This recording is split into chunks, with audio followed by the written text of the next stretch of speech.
Sí, casi nada.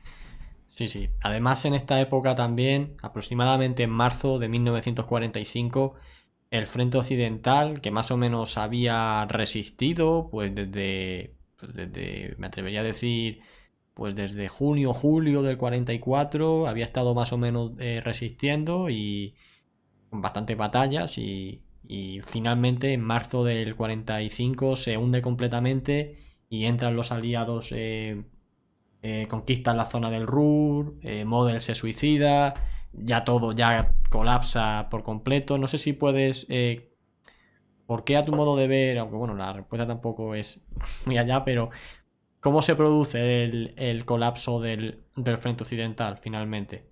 Tal vez tal vez los aliados, porque han luchado pocas batallas en forma, en línea, no han sabido aprovechar las enormes ventajas que ellos han tenido durante todo este año que ha pasado de su desembarco. Pero aún así, tenemos que pensar que ha pasado solamente un año desde un desembarco. Sí, Los alemanes no dejaron prácticamente ningún puerto en pie para lograr una concentración de material lo suficientemente grande.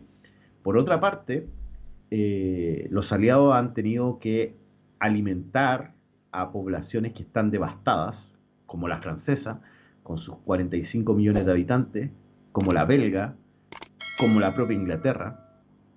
El esfuerzo material para poner en pie Francia es brutal, por lo cual no deja de impresionarme que ellos logren, aún con todo este gasto, poner en pie todos los puertos franceses para esta época, tenerlos reparados y funcionando a full, tener el sistema de trenes funcionando a full y lograr una concentración de material tan brutal. Tenemos que pensar que en diciembre ellos prácticamente no tenían reservas de material ni de municiones para enfrentarse a los alemanes cuando llegó la contraofensiva de las Ardenas. Quedaron prácticamente sin reservas. Ahora han construido una cantidad de reservas en material que es brutal, que ya lo quisiera un grupo de ejército soviético. Y solamente por el peso de su logística van a desarrollar una serie de ofensivas, porque uno piensa en el ataque y la toma del Remagen del primer ejército norteamericano, pero Patton desarrolla su propia ofensiva en Comblain y Monty se monta un espectáculo aerotransportado eh, que es un espectáculo, no tiene sentido y tiene unas bajas enormes, pero se manda un espectáculo aerotransportado con lanchas por el Rin, con lo último en tecnología y hace una operación toda combinada con más de 3.000 cazabombarderos bombardeando toda la zona y, y aún así su ataque como que no le va tan bien, pues. sí, sí, sí, Así sí. que eh, es un gasto de dinero, pero brutal, en un momento en que los alemanes no tienen más de 500.000 hombres concentrados en su frontera occidental. Todo lo Que, que tienen. que aquí se moviliza, hice yo un vídeo también hace mucho tiempo de eso, se moviliza pues a un montón a la Voltrum, ¿no? A la tormenta del pueblo, se empieza a movilizar gente mayor con el objetivo de en teoría pues defender sus poblaciones, pero luego al final poco a poco se van llevando también al frente. Bueno, ya si quieres lo podemos ver después este papel de Sí, estas...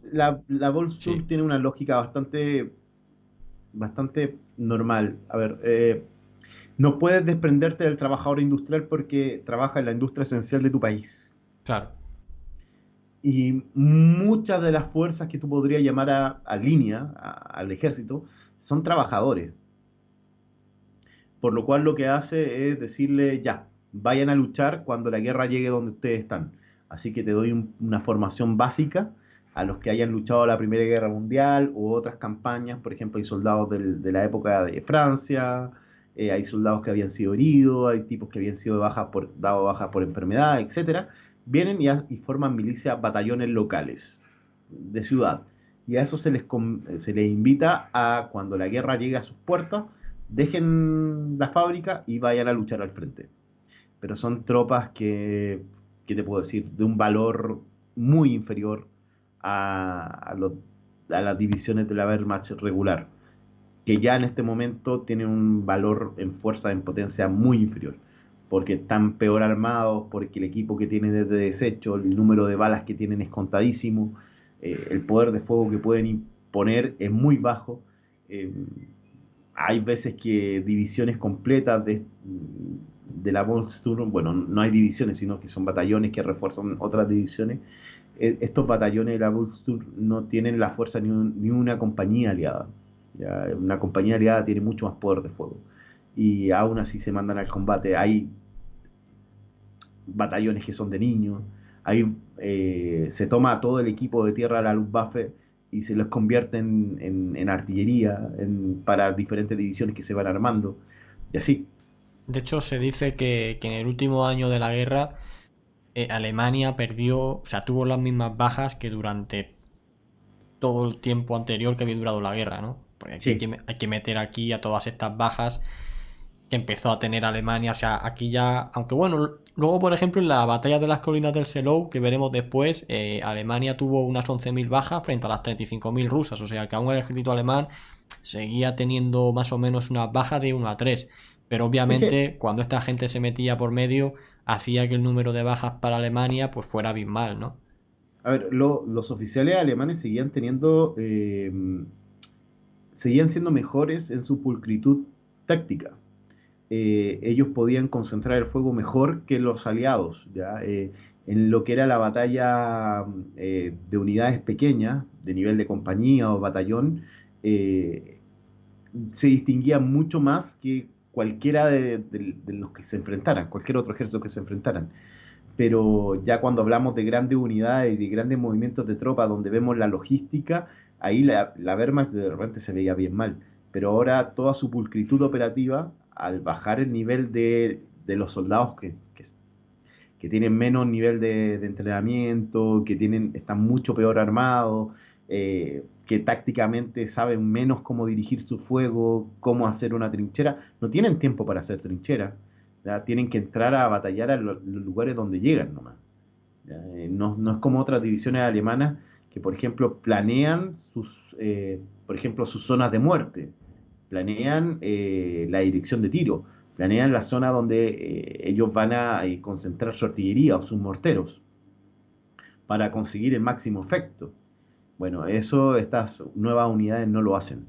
En Silo, y para ir a ese tema, en Silo lo que Sí, ocurre es que un buen general planea una defensa a detalle con lo que encuentra, que es bien poco lo que encuentra. sí. Pero Henry sí siempre ha planeado muy buenas defensas, muy buenas defensas.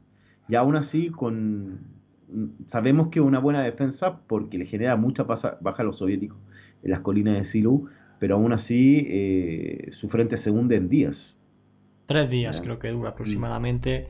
Y Tres, yo creo que cuatro días. también tiene que ver un poco pues esa ímpetu ya soviética que ya parece que cuando la guerra se estaba acercando al final ya prácticamente les daba igual, ya únicamente querían ganar cuanto antes sin salvar ninguna vida y sí, o sea, dándole igual el coste propio que pudiera tener, ¿no? Únicamente querían Sí, lanzarse, llegar a Berlín rápido y tal vez la batalla de las colinas del Seelow, si lo hubieran planteado mejor, pues evidentemente lo hubieran ganado de una forma es más que bonita, por así decirlo, o o sin sea, menos si, bajas.